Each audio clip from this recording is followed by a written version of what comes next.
वैसे तो कुदरत ने इंसान को ऐसी ऐसी नेमतों से नवाजा जिसका इंसान तसव्वुर भी नहीं कर सकता। कुदरत ने इंसान को मुख्तलिफ किस्म के फलों की नेमतों से नवाजा।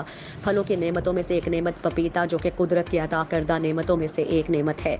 शुगर, हाई ब्लड प्रेशर, आंखों की बिनाई, चेहरे की रंगत को गोरा करने समेत 50 बीमारियों के लिए मुफीद फल है। साहिवाल में शबीर अहमद अरसाए 10 साल से पपीता फरोख्त कर रहे हैं। उनके पास हर किस्म का पपीता दस्तयाब है। अवामुन्नास के लिए ये एक नेमत है। चर्च रोड साहिवाल नज़द परताब बाग समेत फ्री होम डिलीवरी की सहूलत के साथ भी मौजूद है।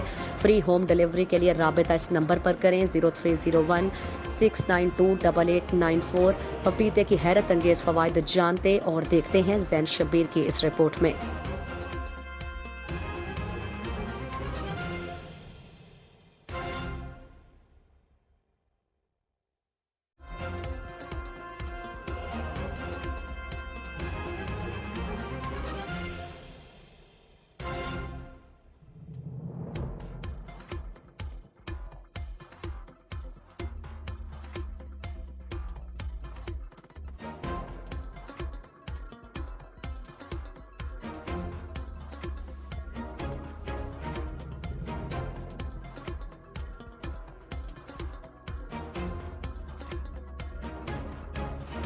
पपीता एक ऐसा फल है जो पूरे साल आसानी से मिल जाता है। पाकिस्तान और भारत के ज़्यादातर इलाकों में पपीता आसानी से मिल जाता है।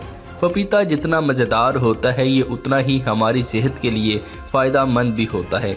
पपीते का जूस भी बहुत ही ज़्यादा फ़ायदेमंद होता है और पपीते के बीज भी काफ़ी फ़ायदेमंद होते हैं। पपीता बालों और जिल्द के लिए अच्छा होता है और पपीते का इस्तेमाल सलाद के तौर पर भी किया जा सकता है। आइए जानते हैं पपीता खाने से होने वाले फ़ायदों के बारे में। गोश्त खाने वालों को पपीते का बाकायदा इस्तेमाल करना चाहिए। पपीता आसानी से पचने वाला फल है, इसलिए इसे वो लोग भी खा सकते हैं जिनका हमले इंहज़ाम कमज़ोर हो। ऐसे अफराद के लिए तो ये बहुत ही ज़्यादा फ़ायदेमंद होता है। पपीता पेट को इन्फेक्शन से बचाता है। पपीते से दाद, हारिश और खुजली दूर हो जाती है। पपीते के बाकायदा इस्तेमाल से हाई ब्लड प्रेशर को कंट्रोल किया जा सकता है। कट जाने, सूजन हो जाने या जल जाने पर मुतासरा जगह पर